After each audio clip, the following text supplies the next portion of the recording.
Hello, Internet. This is Sophia.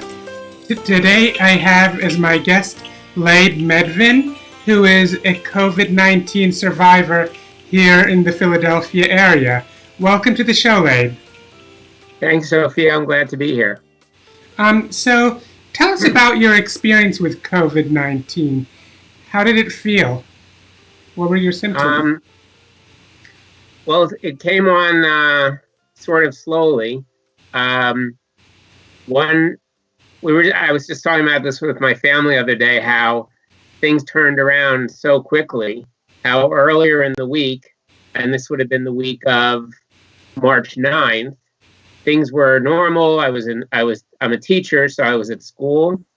And Thursday, I got an email during school. They said, we're going to be switching to online. Don't tell the students yet, but the last period, we're going to have them pack up all their belongings and school books and take them home with them. So Friday, we didn't have school at all. And my two sons who are in college, were told that they were going to online. So I went to New York to pick them up and bring them home. Then another daughter was here who visiting from New York, and she was feeling sick over Sabbath. So Saturday night, my wife took her to the urgent care, and she got a flu test, which came back negative, and a COVID test, which they had to wait a few days for the results. So the next week went by, and then the following Friday, I started having symptoms. I was weak and a fever and coughing.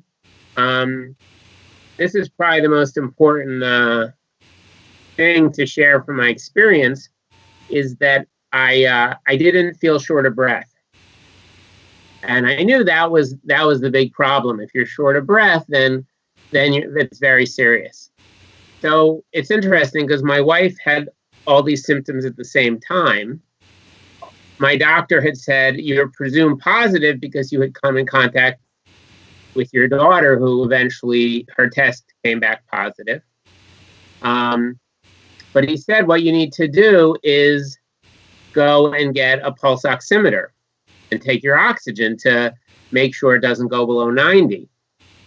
So my wife had lost her sense of taste and sense of smell. That didn't happen to me. But by the following Saturday night, my oxygen was going down below 90. So my wife took me to the emergency room, and I was admitted that night right away and started on oxygen.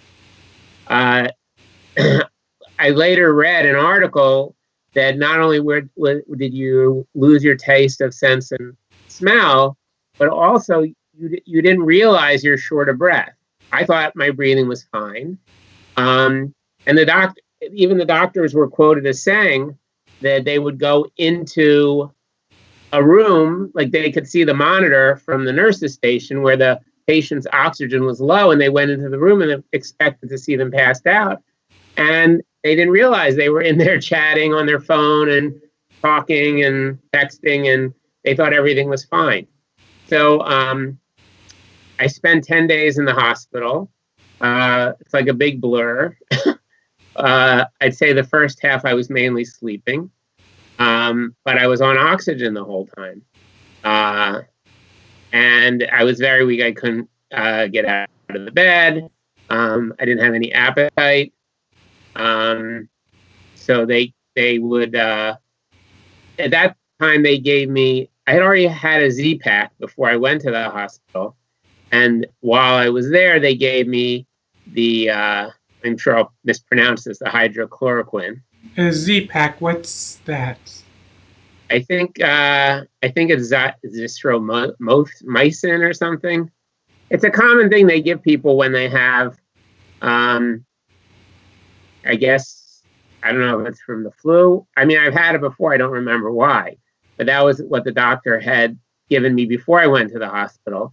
And at the time, the treatment that was being advanced was the Z-Pack with the hydrochloroquine and I guess even zinc supplements. But that was that only lasted 5 days, for the treatment. Eventually my strength started coming back, and I needed less and less oxygen. Until the last 2 days that I was in the hospital, I spent about half the day off of the oxygen.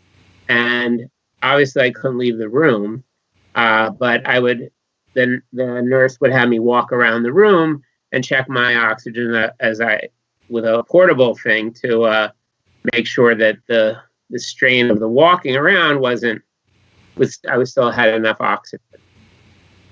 You mentioned a few times that you were put on oxygen. Did you ever have to be put on a respirator? No, thank God. The oxygen was as bad as it got. Most of the time, I'm sure you've seen at least pictures where it's like a tube that goes in front of your nose with two little things that go in. There were 1 or 2 times when they put the mask on me, to get a better, more concentrated flow, which that I didn't like at all. The tube I didn't mind, but the mask was very constricting. Also, just to mention, I didn't find the test itself, as bad as everyone said it was going to be, because they stick this thing all the way up your nose. But maybe I was just so out of it by that point I didn't notice how painful it was. I heard somewhere that they might eventually invent a less invasive test, but who knows? Right. I mean, that was every day, the doctor, my personal doctor, would come in, the pulmonologist would come in, and they kept saying, we're just really at this point playing it by ear because we don't have enough data to know what's best and what's not best. They did have to they did blood work every day to measure certain levels of different things. And between that and the fact that I didn't need the oxygen, then they said it was okay for me to come home. Anyways, so there's been a shortage of tests for COVID-19. Was it difficult for you to get tested? I think in general it's difficult, but the fact that I was showing up at the emergency room with low oxygen, I think they gave me the test right away. I mean, I would say in general, I'm very blessed that, where we live in the suburbs and the hospital we went to, it was not overburdened by people with the virus. I was in the emergency room for a short while. I got moved into my own room. It seemed like the doctors and the nurses were always available. And when my primary care physician would come in each day to check up on me, he remarked a few times, it's really not that crowded in here.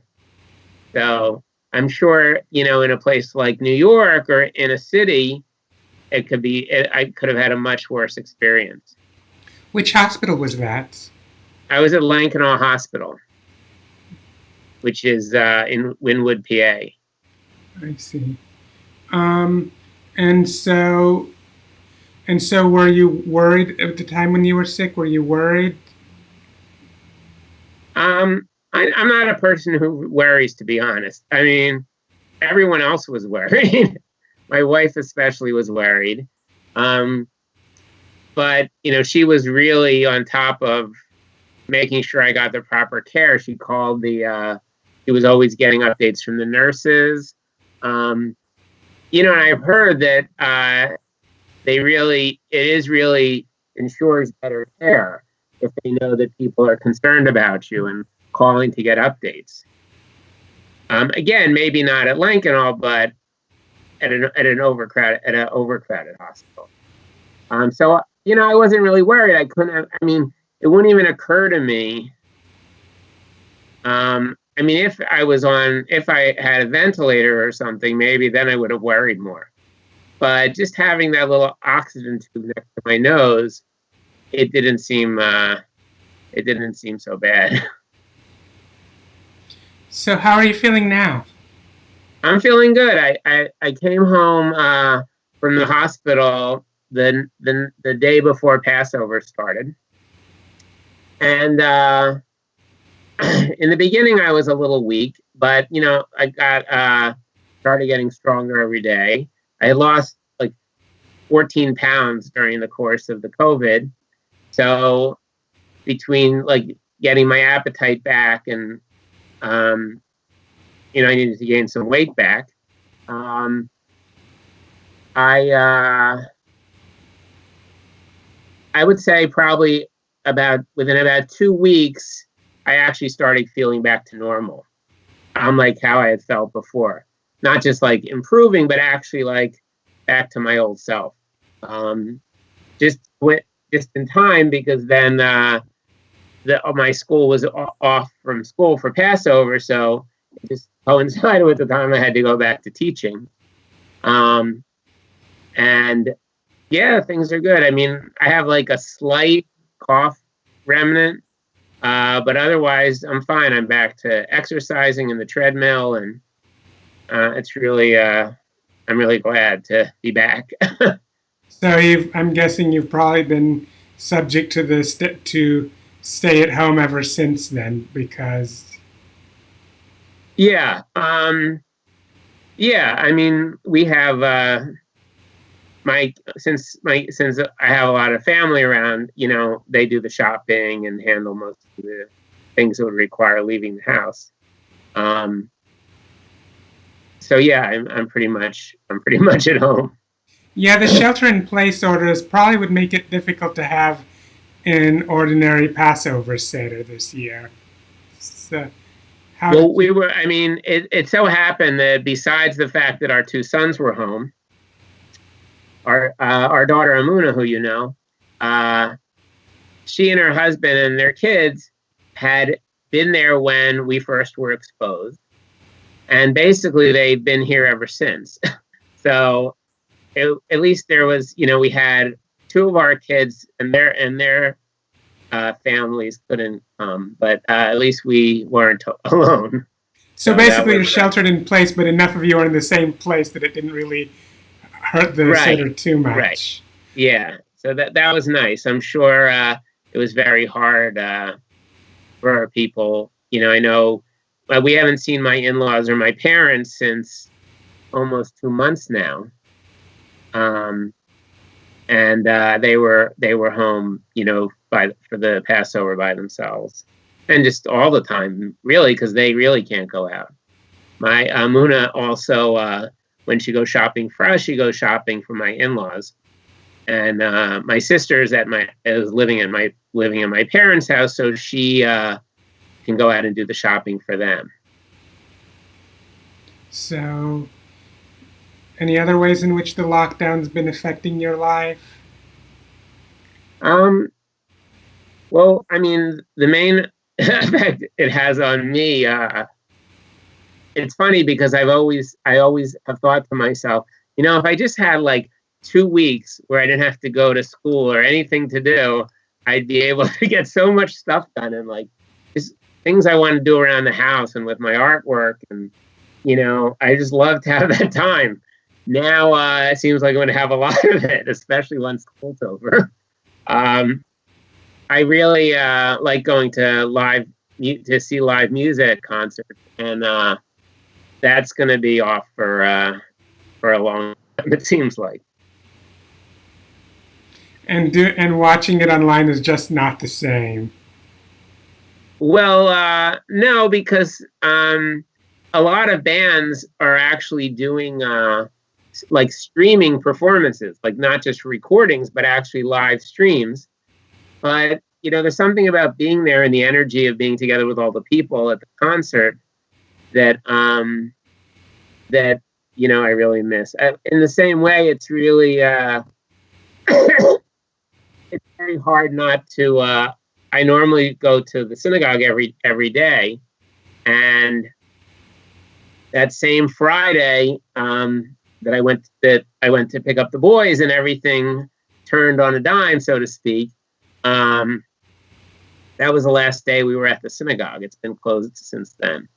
So we actually every morning, even though we can't have a full service at 7:30, everyone goes on a Zoom call. At least they can pray together, even though they're not together. But I think I think it's going to be very hard, especially if this lasts until the holidays, because people are really going to miss that. But I'm still glad that they are still prioritizing the public health first and the health of the members of the congregation. I even put together a hashtag called safety over tradition, which I could be wrong, but I believe that if you're Jewish, safety over tradition is your tradition. Oh, 100%, 100%. The biggest thing is saving a life, and everything would get violated in order to do that, in order to be able to save a life. Yeah.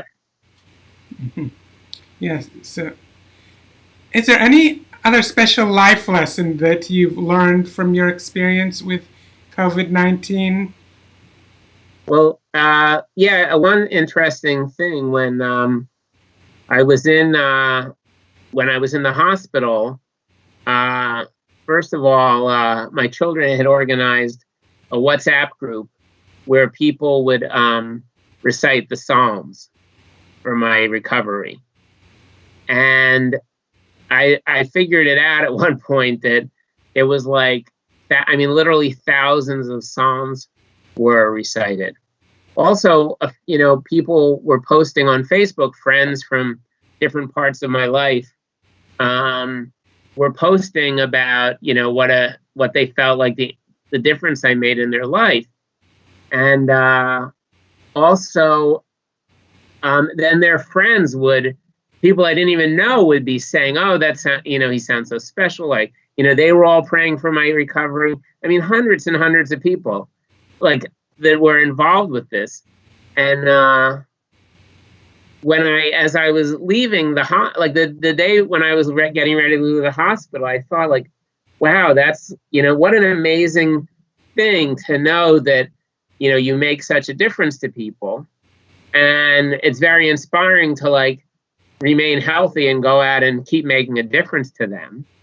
But I also had the idea that why do we wait until people are unhealthy? Why do we wait till why does the danger have to come before we do that? Think of how much of a difference we can make to people if we just went out and told everyone all the time how important they are to us and what a difference they make in our lives. So that was a big lesson I had from my stay in the hospital. Well, thank you very much for joining us. Sure. It's a pleasure to be here. My special guest today was Leib Meadvin. Anyways, I hope that you enjoyed this show. Please hit the like button and leave a comment in the comment area below on YouTube, and hit the subscribe button if you haven't already, and hit the bell icon to increase the chance of you getting notifications when there are new videos uploaded to this channel in the future. Anyways, until next time, see ya! Okay, good night. Thank you. Yeah.